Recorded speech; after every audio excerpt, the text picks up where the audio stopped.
The description of the impending end of the world is presented in the Revelation using obscure astronomical symbolism. However, it's not outside the realm of possibility that this symbolism was obscured in the later editions of the 16th and 17th centuries. The commonly accepted view today, that the Revelation was written by John the theologian, the author of the Fourth Gospel of John, seems to be erroneous. The Gospels were likely written in the 12th–13th centuries, that is, before the 15th century. On the contrary, the assertion of many ancient ecclesiastical writers that John the theologian and John, the author of the Revelation, are different individuals, is confirmed by an independent astronomical dating of the Revelation.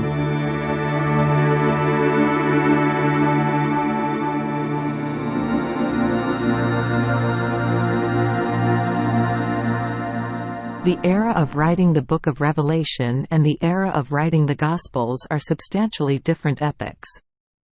The era of the Revelation, apparently, coincides with the era of the Pentateuch of Moses. The era of the Pentateuch corresponds to the time of the Ottoman conquest in the 15th century AD. In the Bible, it is described in the Book of Exodus as the exodus of the Israelites from Egypt under the leadership of Moses and Aaron the lion. Notably, in the Revelation, it is said that the morning star Venus is given precisely to the conqueror, that is, to the constellation of Leo. After the Book of Revelation was astronomically dated to the end of the 15th century, it is interesting to take a new perspective on the illustrations with which medieval artists adorned this famous biblical text. This medieval image from the 16th century edition of the Revelation depicts a rider firing a musket. The musket's lock is clearly visible. The rider pulls the trigger, and flames burst from the barrel. A powder flask is attached to the barrel. Above the rider's head, it says, "Death."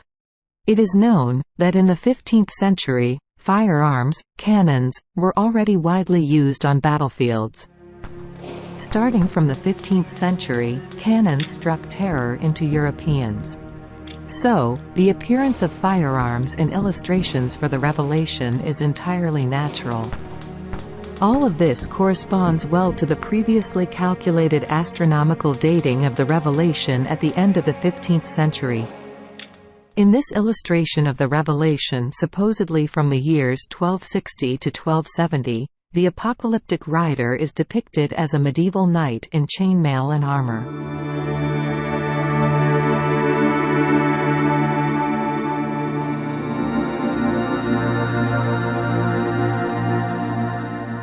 One of the most famous passages in the Revelation is the number of the beast 666. Today, it is considered that 666 is the number of the Antichrist and generally an extremely bad number. This interpretation seems to have emerged in the 17th century thanks to numerous interpretations about the Antichrist that were printed during the early years of the Romanov dynasty in the 17th century. The thing is, the year of Christ's birth calculated by the authors of the New Chronology, specifically 1151 or 1152 AD, in the Old Chronicles that used the common and widely spread Byzantine calendar from Adam, it had to be recorded as the year 6660.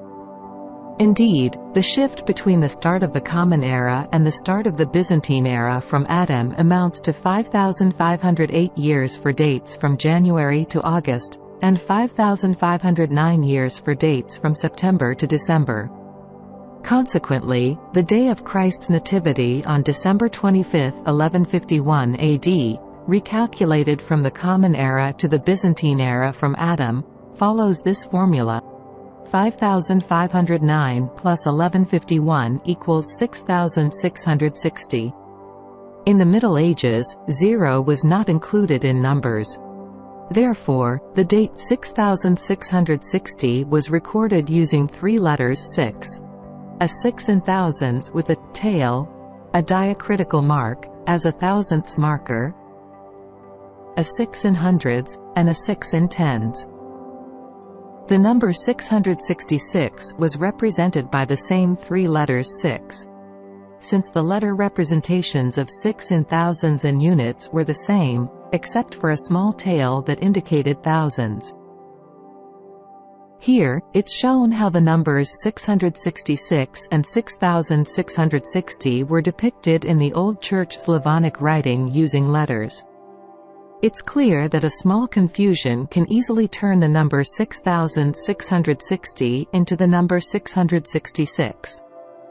For example, this could happen if the tail, representing thousands, was erased from the first 6. Or if the scribe decided that the thousands mark was mistakenly placed there. Then, the first 6 from thousands moves to units and automatically shifts to the last position, resulting in the number 666. Once again, in the old writing, two numbers consisting of 3 letters 6, even if in different decimal places, could easily be confused. The question arises, is this coincidence accidental? Is it accidental that the date of Christ's nativity, 1151 or 1152 AD, recorded in the generally accepted in the Middle Ages Christian era from Adam as the year 6660, practically coincides with the apocalyptic number of the beast, 666? The author of the Revelation lived in the late 15th century, and the events of the 12th century were already quite distant for him, more than 200 years old. In his possession, among others, there could have been old texts created by enemies of Christ that he might have mistakenly perceived as Christian texts. As a result of such a mistake, he started associating the beast, described there, with the Antichrist, rather than Christ. Christians could not refer to Christ as a beast. Furthermore, a subtle reference to Christ is present in the next statement of the Revelation. It is mentioned that the beast was wounded to death, and his deadly wound was healed. This directly hints at the resurrection of Christ. Moreover, the Revelation states, that the beast said to them that dwell on the earth, that they should make an image to the beast, which had the wound by a sword, and did live. This closely resembles Christian icons in which Christ is first depicted dying with a wound in his side from a spear, and then resurrecting. It must be noted that the significance of the number 666, mentioned in the Revelation, was later greatly inflated. How many interpretations have been given to the dreadful number 666? How many unfortunate prophets attempted to predict something dreadful based on it?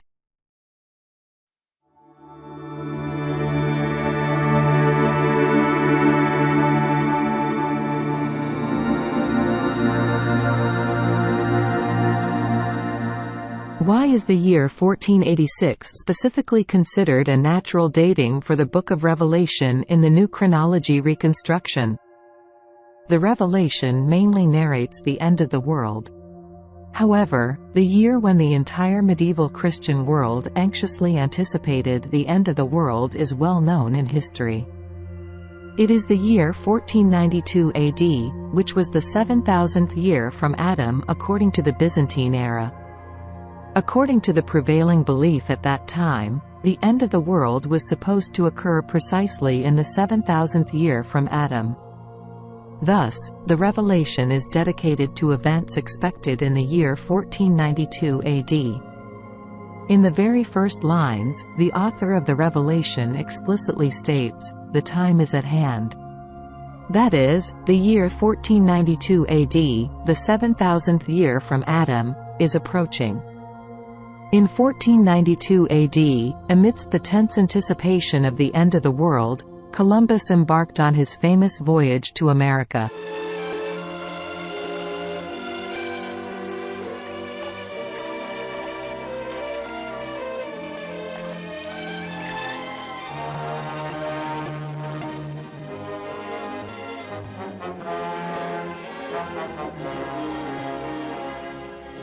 Larga en el nombre de Dios. Viva Santa María en el nombre de Dios. Larga. He was simply trying to find salvation. This implies that the Book of Revelation was written just 6 years before the anticipated end of the world at that time. At the end of the 15th century, in the year when Columbus set sail across the ocean, all of medieval Western Europe was anticipating the end of the world. For instance, in an intriguing study about Columbus, The Conquest of Paradise, Christopher Columbus and the Columbian Legacy, by Kirkpatrick Sale, the entire second chapter is devoted to describing this unique phenomenon in Europe's history. It's titled, "The End of the World is Near." Researchers of Columbus's history emphasize a significant circumstance, in their opinion, that clarifies many aspects of the discovery of the New World, America. Specifically, the fact is that Columbus embarked on his oceanic journey against the backdrop of grim expectations of the apocalypse. In the intellectual life of Western Europe, this phenomenon is considered unique in its scope and intensity. The onset of these fears was triggered by several devastating bubonic plague epidemics that spread across Europe in the 14th century. It is believed that as a result, a cult of death blossomed in Western Europe by the end of the 15th century. Special schools emerged in Western European cities that taught the art of dying. Performances on death-related themes were regularly staged in city squares and cathedrals, depicting bloodied corpses, skeletons, emaciated bodies consumed by worms, tortures, and more. The expectation of the end of the world found expression in numerous artworks of the 15th century, such as the Triumph of Death cycle, the Dance of Death, and so on.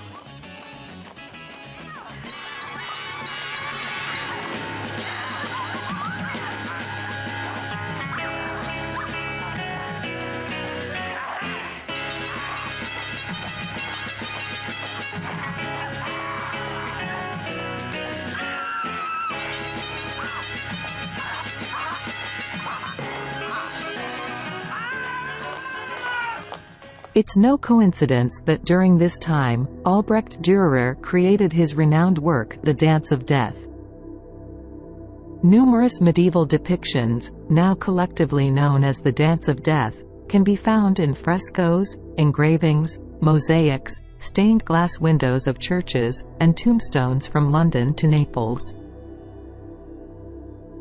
Historian Johann Huizinga wrote about the events of the end of the 15th century.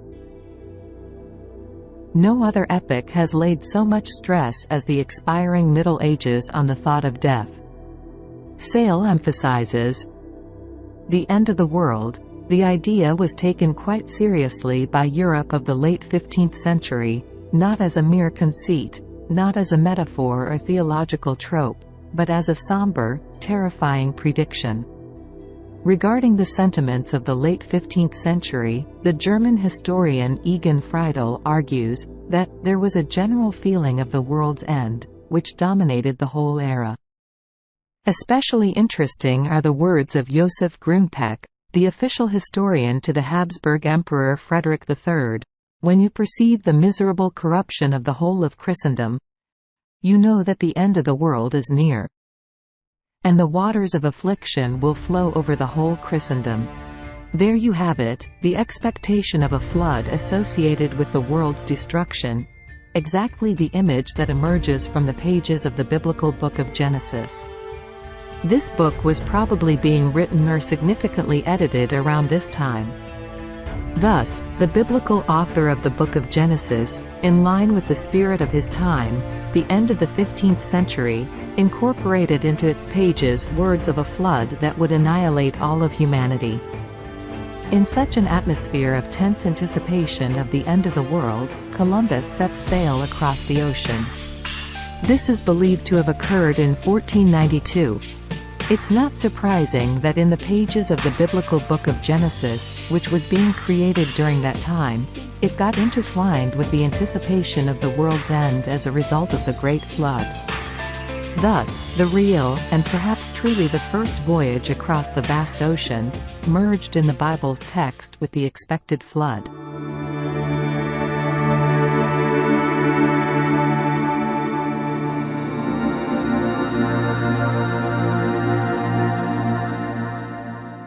The biblical Book of Daniel is believed to have been written in a similar manner to the Book of Revelation. Indeed, in many places, it clearly resonates with it. However, according to historians, the Book of Daniel was created much earlier than the Book of Revelation. According to the new chronology, the scenario is reversed. As we've seen, the Revelation was written not earlier than 1486, since the horoscope of 1486 was included in it. On the other hand, the book of the prophet Daniel was likely created significantly later. The biblical Book of Daniel probably first emerged in the second half of the 16th century. And the version that has come down to us likely dates back even to a later time, to the beginning of the 17th century. This clarifies why the interconnection between the Revelation and the Book of Daniel points to the fact that it was Daniel who drew his imagery from the Revelation, not the other way around. Let's provide a few examples of clear similarities between the Book of Daniel and the Book of Revelation. The Revelation says, "And the beast which I saw was like unto a leopard, and his feet were as the feet of a bear, and his mouth as the mouth of a lion. And the dragon gave him his power, and his seat, and great authority." The Book of Daniel retells this passage with these words.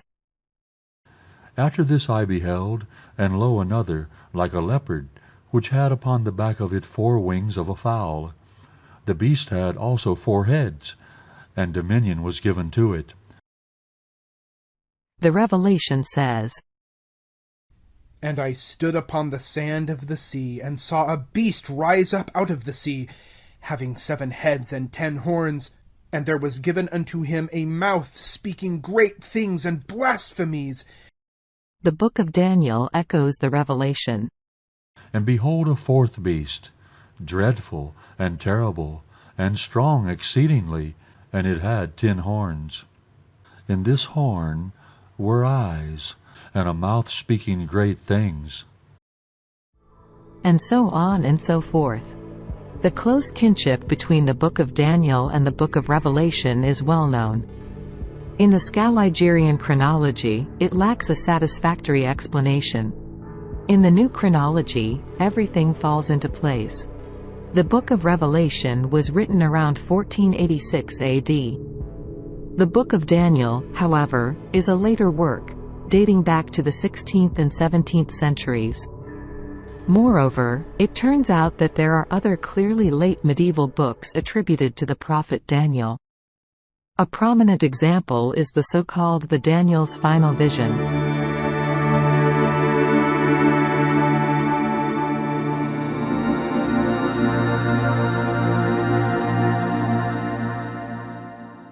The Daniel's Final Vision did not make it into any modern biblical canons and had never been published until recently. The reason is that it clearly contradicts the contemporary chronology in many places. After all, Daniel is considered an Old Testament prophet who supposedly lived long before the birth of Christ. But how can we understand the fact that the geographical names used in his prophecy are purely medieval? The rite of baptism is even mentioned. All of this unequivocally places Daniel's Old Testament prophecy in the medieval Christian era. However, the Scaligerian chronology is incapable of accommodating such a shift. It crumbles under its weight. The following excerpt from the Daniel's Final Vision is quoted from a Church Slavonic manuscript held in the manuscript department of the Russian State Library. When Fomenko and Nosovsky attempted to access this manuscript in the State Library in 1992, they encountered significant difficulties. This is how it unfolded. One of the authors, Gleb Nosovsky, was registered in the manuscript department at the time. With a library card from the manuscript department, Nosovsky requested to be given the aforementioned manuscript. In response, he was told that this was not possible. In the manuscript department, there is a rule that if a manuscript is taken by someone and left on the storage shelf, it will remain there for 4 months, during which it will not be given to anyone else. Fortunately, at that time, an acquaintance of Nosovsky, Maria Borisova, worked at the lending desk. She kindly agreed to provide the manuscript for a brief examination. When the manuscript was finally handed over, and Nosovsky saw its bookcard, he was astonished. It turned out that over the last 20 years, it had been handed to one and the same person exclusively. This individual only needed to come to the library once every 4 months to secure possession of the manuscript for a lifetime. Before that, the manuscript had been secured by another historian for approximately the same amount of time. And so on. An extraordinary pattern emerged. It appears that historians have the ability to make any inconvenient manuscript completely inaccessible to the public. Formally, it remains in the library, supposedly available to the public, but it will not be given to anyone. This is because it is associated with a particular historian, in this case, for the past 20 years. The fact that this historian has not bothered to publish the manuscript over the course of 20 years is inconsequential. The manuscript will still not be released.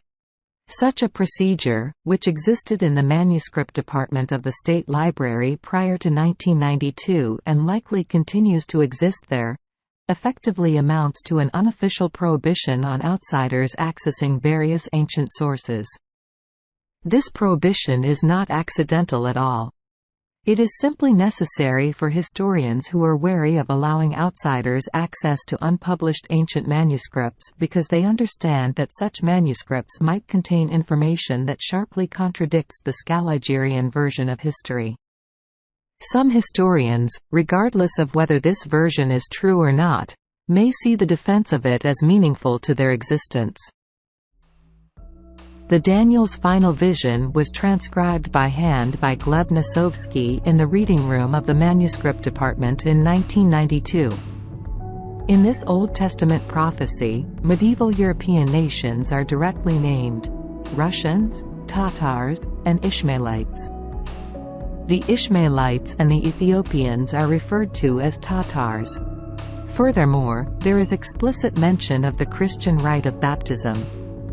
The well-known medieval city of Thessaloniki, or Salonika, is also referred to. Towards the end of the prophecy, distinctly Christian expressions are used, including a mention of the Antichrist. On the other hand, it's worth reiterating that this text is attributed to the Old Testament prophet Daniel, who supposedly lived in a pre-Christian era, long before the beginning of the Common Era. Thus says the Lord Almighty, Woe to you, earth, when the angelic scepter reigns within you. And the Russians will hold the seven-hilled city. The sixth and fifth people will sow their poison within it, and many will consume it in vengeance for the saints. Taking the weapon from the angel, he will strike the Ishmaelites, the Ethiopians, and all the other Tatars. He will divide the Ishmaelites into 3 parts. With weaponry, he will destroy the first part, baptize the second, and with great fury, drive the third towards the single oak. And after this, another will rule in Thessaloniki for a short time. And thus, the Antichrist will reign, performing deceitful miracles. He will exalt the Jews and restore the fallen city. There will be famine and earthquakes everywhere. Water will dry up, and rain will not fall upon the earth. Then the heavens will fold, and the angels of God will sound the trumpet, and all those who died before will rise. The Lord will suddenly come to judge the living and the dead. To him be glory forever. Amen.